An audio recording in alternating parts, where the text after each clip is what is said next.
সে transform হয়ে যায় একটি খেলনাতে। কিন্তু তার হিউম্যান লাইফে একটা মেয়ে ছিল, তার নাম হচ্ছে কায়োকি। তার জন্য সে নিজের লাইফটা স্যাক্রিফাইস করে দেয়। একটা ডেট, একটা ব্রোকেন মাইন্ড, পুরো ওয়ার্ল্ড বদলে যায়। কিন্তু তুমি কি জানো, গোজোর লাইফেও একটা ভালোবাসা ছিল, সেটা হচ্ছে রিকো আমানে। ইচিরো ওরা সেন্সে কখনো স্যাড স্টোরি লেখেন না, কিন্তু যখন লেখেন তখন ওইটা হয়ে যায় মোস্ট ব্রোকেন স্টোরি এভার। এরকমই একটা স্টোরি হলো কাইরোস আর তার ওয়াইফ স্কারলেটের।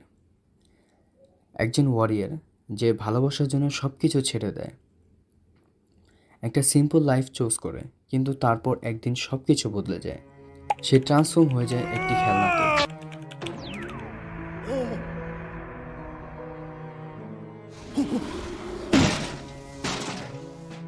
আর সবচেয়ে পেইনফুল পার্ট কি জানো, তার নিজের ওয়াইফ স্কারলেট Nobody তাকে knows চিনতে my পারে না। name. Did the whole kingdom forget about me? I have a favor to ask of you, stranger. My daughter is hungry, and she's waiting for me. Please, It's Kyros! I'm your husband! I beg you. তার সামনে তার wife মারা যায়, আর সে কিছুই করতে পারে না। এটাই অ্যানিমে।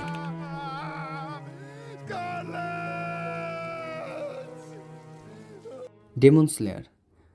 রিসেন্টলি ডেমন স্লেয়ারে ইনফিনিটি ক্যাসেল আর্ক লঞ্চ হয়, যেখানে ফাইট দেখানো হয় আকাজা ভার্সেস গিউটোমিয়াকা। সবাই ফাইটটা খুবই এনজয় করে, কিন্তু তুমি কি জানো আসল পেনটা কোথায়? আসল পেনটা হচ্ছে আকাজের ব্যাক স্টোরিতে। একটা ডেমন যার কোনো ফিলিংস থাকার কথা না, কিন্তু তার হিউম্যান লাইফে একটা মেয়ে ছিল, তার নাম হচ্ছে কায়োকি। তার জন্য সে নিজের লাইফটা স্যাক্রিফাইস করে দেয়।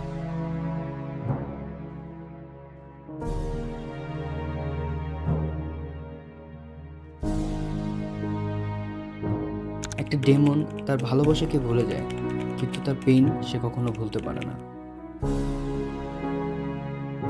死んだところで3人と同じ場所には行けない。よくも思い出させたな、あんな過去を。ভিলেন মানে কি? ড্র্যাগন বল জি এর ভিলেনরা চায় ডিস্ট্র্যাকশন, ওয়ান পিসের ভিলেনরা চায় ট্রেজার, ডেমন স্লেয়ারের ভিলেনরা চায় রক্ত, পাওয়ার।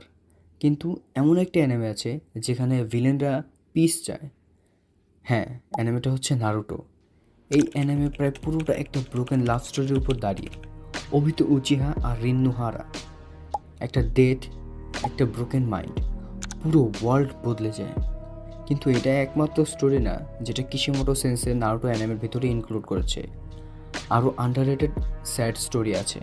এর মধ্যে একটা হচ্ছে হায়াতে গেকে আর ইউগা উজাকি।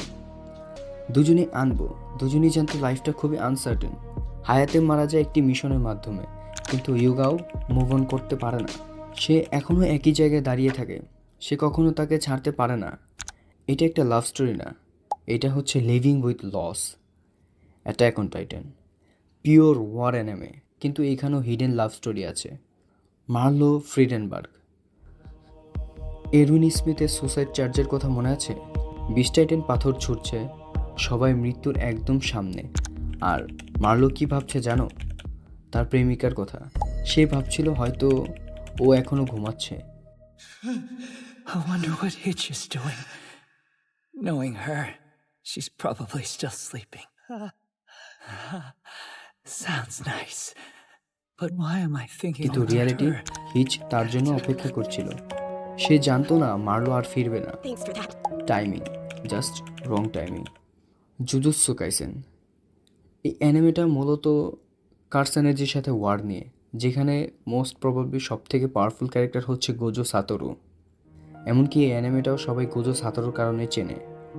কিন্তু তুমি কি জানো গোজোর লাইফেও একটা ভালোবাসা ছিল, সেটা হচ্ছে রিকো আমানে। একটা ইনোসেন্ট লাইফ যাকে তার সামনে গুলি করে মেরে ফেলা হয়। এত পাওয়ার থাকা সত্ত্বেও সে কিছু করতে পারেনি। এটাই পেন।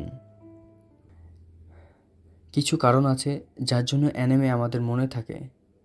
এগুলো কোনো ভালো ফাইট সিন না, ভালো অ্যানিমেটেড সিনও না।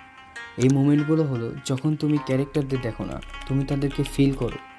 তাদের পেইন তোমার কাছে রিয়েল মনে হয়, তাদের লস তোমার নিজের মনে হয়। আর সেই সময় অ্যানিমে শুধু স্টোরি থাকে না, এটা হয়ে যায় ইমোশন। অনেক দিন পর লং ভিডিও বানালাম, সত্যি বলতে ইদানিং ভিউ কম দেখে কিছুটা মন খারাপ ছিল, তাই আপলোড করতে দেরি হয়ে গেল। কিন্তু আমি জানি জবলেস ওটাকুর খান ফ্যামিলি এখনও আমার পাশে আছে। তোমাদের প্রিয় কোনো ইমোশনাল মোমেন্ট কি আমি মিস করেছি? কমেন্টের মাধ্যমে জানিও। তোমাদের সাজেস্ট করা কোনো গল্প নিয়ে হয়তো পরের ভিডিও বানাবো। ভালো লাগলে সাথে থেকো। সায়োনারা, থ্যাঙ্কস আ লট।